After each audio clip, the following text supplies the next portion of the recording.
Dot Solutions. Add-on Desire. Hello viewers, welcome to Dot Solution Daily Current Affairs. I am Lokesh Penugunda. This session is designed for aspirants who are preparing for banking, groups and such other competitive examinations. We cover news articles from both the Hindu and the Indian Express. Make use of this session. And now our first article. Our first article is dealing with the Ganga Quest 2021. The Ganga Quest 2021.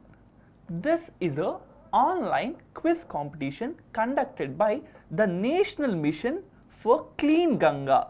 So, the Ganga Quest 2021 is nothing but a online competition regarding quiz conducted by the National Mission for Cleaning Ganga.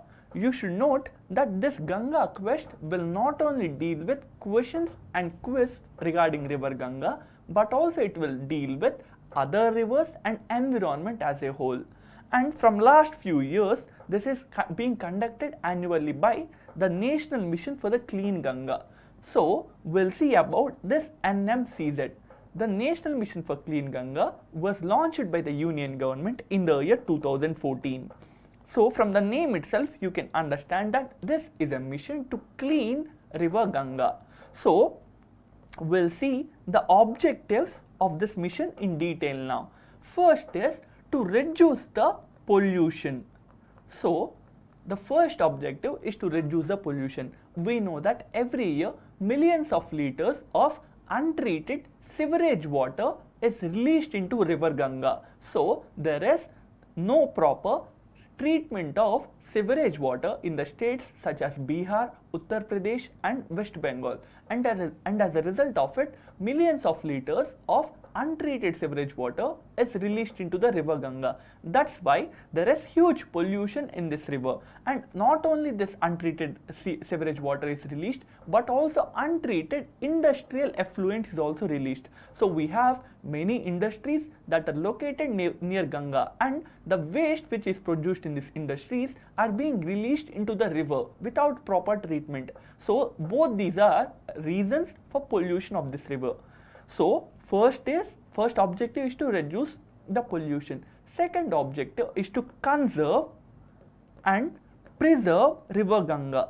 So how would you conserve and preserve river Ganga? First is by cleaning the surface of the river. So first is you will clean the waste, whatever that is lying on the river. Next is you will increase the awareness. So if you increase the public awareness regarding the river Ganga, they might pollute it less. The third is to improve the sewerage treatment, because we have seen how if there is no proper sewerage treatment, the river will be polluted. So these are twin objectives of setting up of this mission by the Union Government way back in the year 2014. And you should also note that this mission has nearly 20,000 crores as non-lapsable fund. That means if this mission does not utilize this 20,000 crores now, this 20,000 crores will still be with the same mission or the same authority, and this money can be used next year or even that next year. So this is a huge fund which the mission has got from the Union Government. Next we have an article dealing with the country Jordan. Jordan is a West Asian country which you can see in this image, and it shares its land borders with the countries such as Israel, Syria, Iraq and Saudi Arabia. The capital of Jordan is Amman. The capital is Amman, and as Jordan follows the monarchy, that means there is a king that rules Jordan. There is no democracy, and there is a royal tussle between two cousin brothers for the throne of the Jordan kingdom. And the current king of Jordan is Mr. Abdullah II, whom you can see in this image. Next we have an article where several organizations have signed an MOU with the Hayagriva Madhava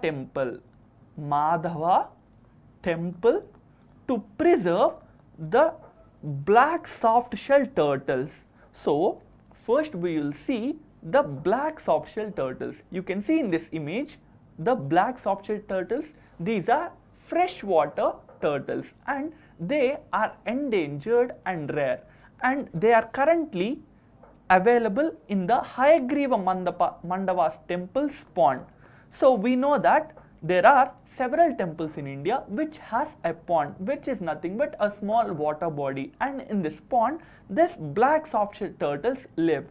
As these are rare and as these are endangered, several turtle conservation organizations have signed an MOU with the Hayagriva Mandava temple to conserve and protect these rare turtles.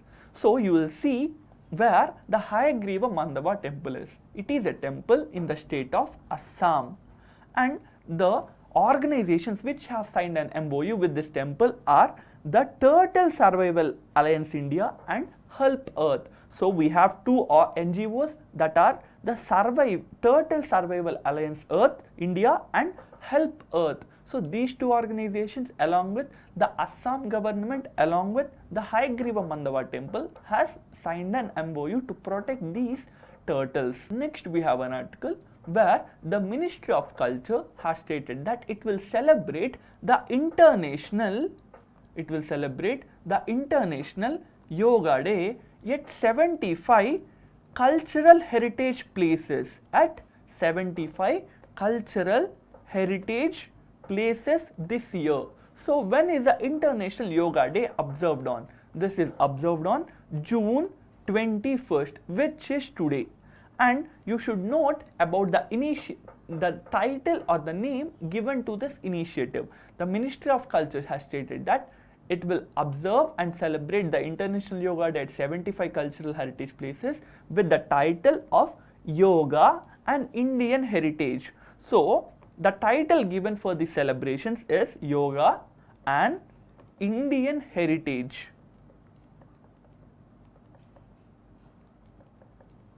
Next we have an article which is talking about the beginning of manufacturing of Krivac class frigate.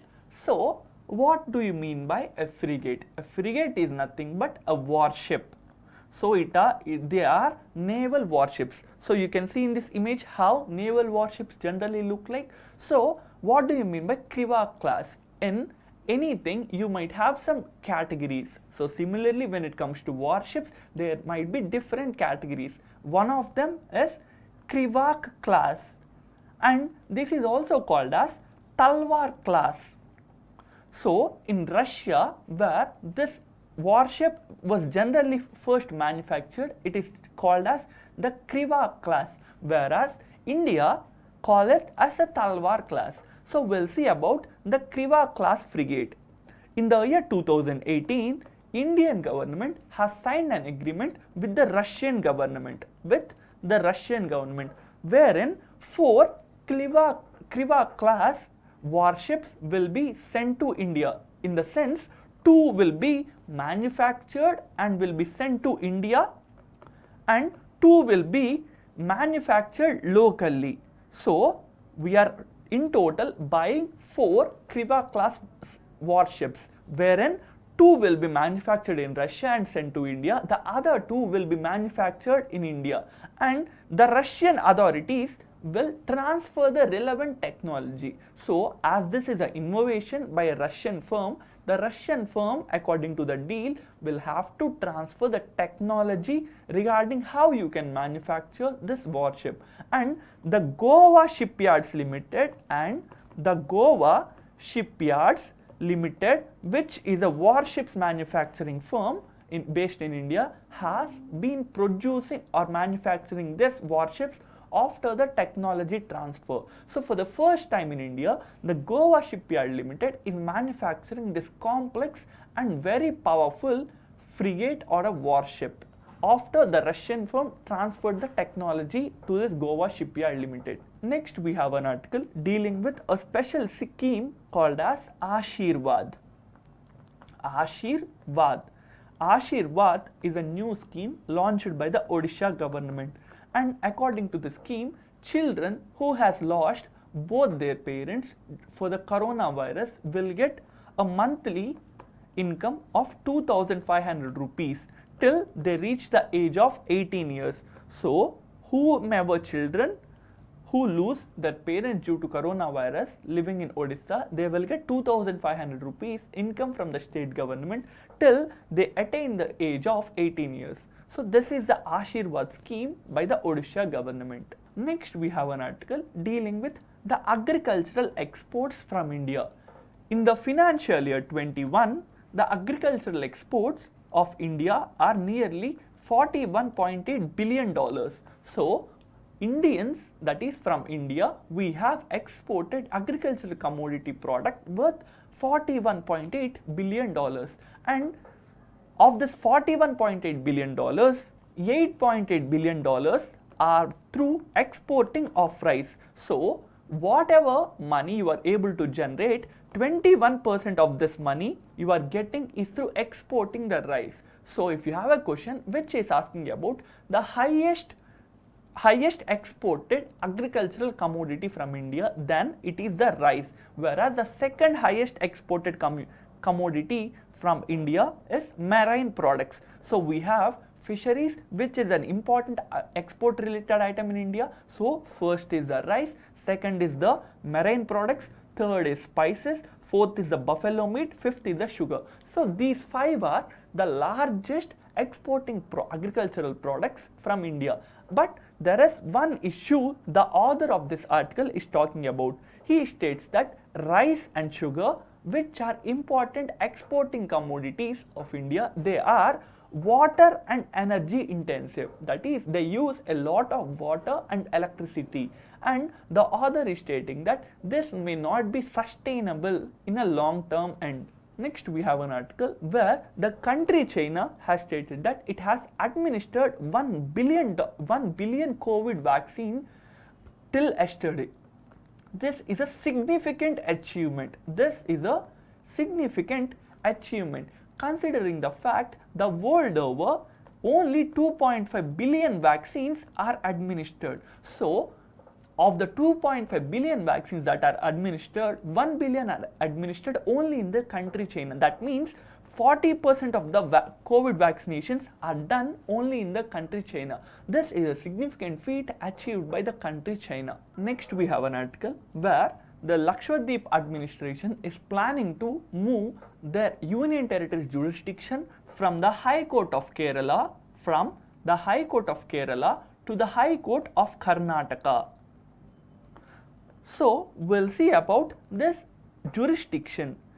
In India, not every union territory, not every state has its own high court. So we have the Union Territory of Andaman and Nicobar, which is coming under the jurisdiction of West Bengal or the Kolkata High Court.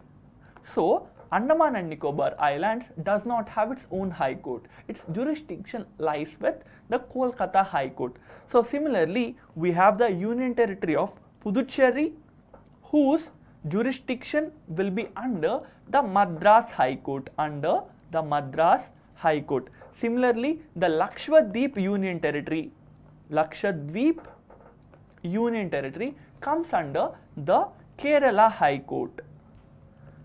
So, as there is huge cases pending in the Kerala High Court regarding the Lakshadweep administration wants to move their jurisdiction from the Kerala High Court to the Karnataka High Court. This is just a proposed initiative, whereas you would need a parliament amendment or a parliament bill to move this Lakshadweep jurisdiction from the Kerala High Court to the Karnataka High Court. But it is just early, we'll have to wait and see to know what would happen. Next we have an article which is dealing about the Kori Basti residents.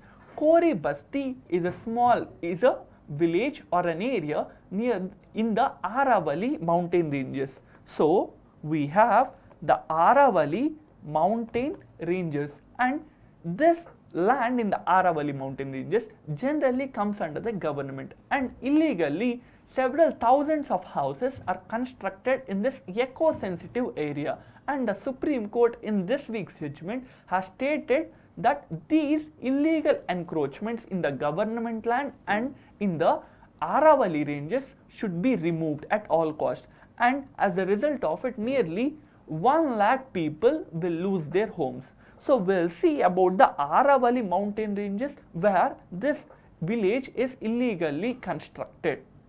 Aravalli mountain ranges, you can see in this image, start from the Union Territory of Delhi. So these are a mountain ranges and they start from Union Territory of Delhi, and they will move from Haryana, Rajasthan and end at Gujarat. So if you have a question which is asking about number of states and union territories that will have Aravalli mountain ranges, then the answer is 4. Next we have an article dealing about the World Music Day. We have seen earlier how on June 21st we celebrate the International Yoga Day, but on the same day, that is the June 21st, we also celebrate the World Music Day. And with this we have come to the end of this discussion. Inform about ADOT's initiative to your other aspirant friends. You can visit the ADOT website to attempt mock test based on our daily current affairs videos. Thank you for watching. Add-on solutions. Add-on desired.